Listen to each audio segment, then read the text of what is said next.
आशुतोष वर्मा जी, उत्तर प्रदेश में क्या हो सकता है फिर आपके मुताबिक? आप लोग भी इस सर्वे पे भरोसा नहीं कर रहे हैं। आता हूं साधना जी, जरा एक बार सभी लोगों को मैं सम्मिलित कर लूं बहस में, फिर आऊंगा आपके पास जल्दी से। आशुतोष जी।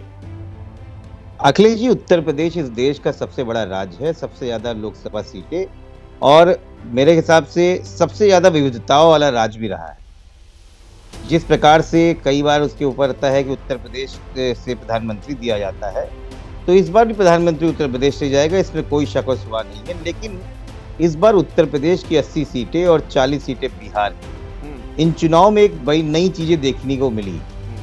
कई सालों बाद ये चुनाव जो 2024 का है, ये मुद्दे आधारित चुनाव रह गया। 2014 की एक बड़ी वेव, 2019 में एक छद्म राष्ट्रवाद और 2024 का जो है वाकई रोटी कपड़ा और मकान, बेरोजगारी और महंगाई पे चुनाव हुआ। और मैं इस बात पे पूरा विश्वास मारता हूं कि आपने जो संख्या दी है इस समय इंडिया गठबंधन को 15 से 17, मैक्सिमम किसी ने 21 दी है।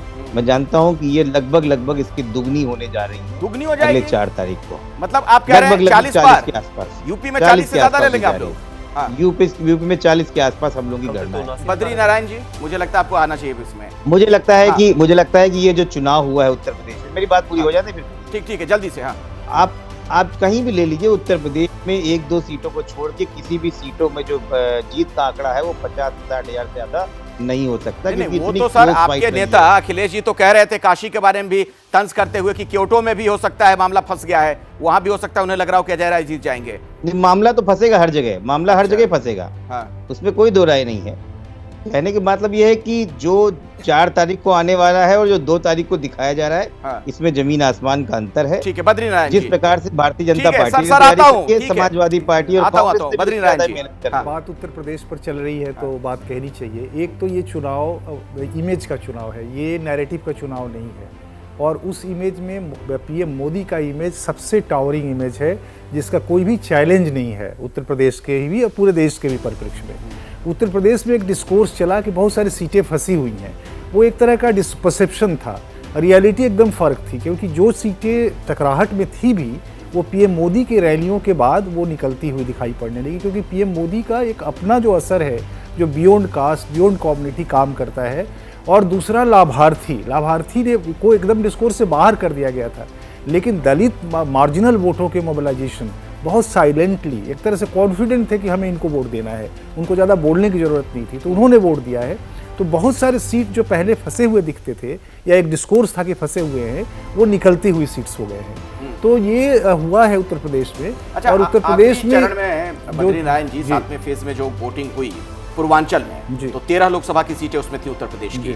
तो वहां भी कहा जा रहा था कि वाराणसी को छोड़ दीजिए, काशी को, तो बाकी सीटों में कांटे की टक्कर है, मामला फंस सकता है बीजेपी के लिए। देखिए, मैंने कहा ना कि कांटे का टक्कर एक ऐसा डिस्कोर्स था जिसका कोई रियल बेस नहीं था।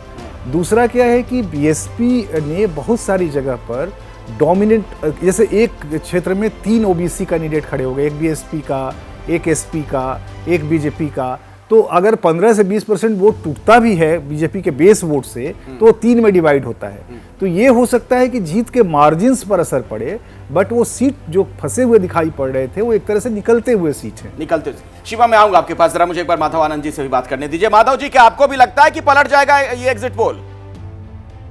देखिए, एग्जिट पोल में जो भी आंकड़े दिखाए गए हैं, मैं उससे सहमत पूरी तरह नहीं हूं। क्योंकि जो एनडीए का नारा है और जो आदरणीय प्रधानमंत्री जी ने कहा है, हम लोगों को तो ऐसा लगता है कि हम लोग 400 को निश्चित रूप से क्रॉस करेंगे। और एग्जिट पोल के जितने भी आंकड़े आ रहे हैं, लगभग उसी तरह के आ रहे हैं कि 357, 380 समथिंग 400 के आसपास जो है।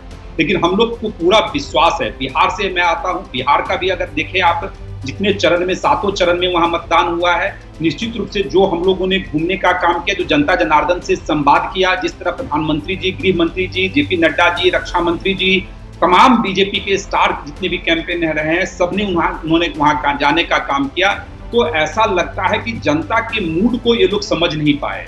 जनता साइलेंट होते हुए भी जो है एनडीए के प्रति हमेशा से रुझान रहा है। और इस चुनाव में भी जो है एक मुफ्त वोट जो है एनडीए के कैंडिडेट को मिलने का काम किया है। और मैं तो दावे के साथ कहता हूं कि बिहार में 40 के 40 लोकसभा सीट हम लोग जीतेंगे। 40, लास्ट टाइम 40 में 40 2000 आत्मविश्वास तो नहीं है माधव जी? नहीं अति आत्मविश्वास नहीं अखिलेश जी। हाँ। 2019 में एक सीट हम लोग चूक हो गई थी, लेकिन इस बार 40 के 40 लोकसभा सीट जीतेंगे। और जहां तक उत्तर प्रदेश की बात है, आप देखिएगा 2 दिन का वक्त और बचा है। 4 तारीख को तो रिजल्ट भी आ जाएगा, 12 बजे तक सब कुछ क्लियर हो जाएगा। उत्तर प्रदेश में भी 70+ यानी 75 के आसपास जो है निश्चित रूप से बीजेपी और बीजेपी के जो अलायंस में जितने भी घटक दल हैं, सब लोग जीतने का काम करेंगे। 75+, वाह, ठीक है।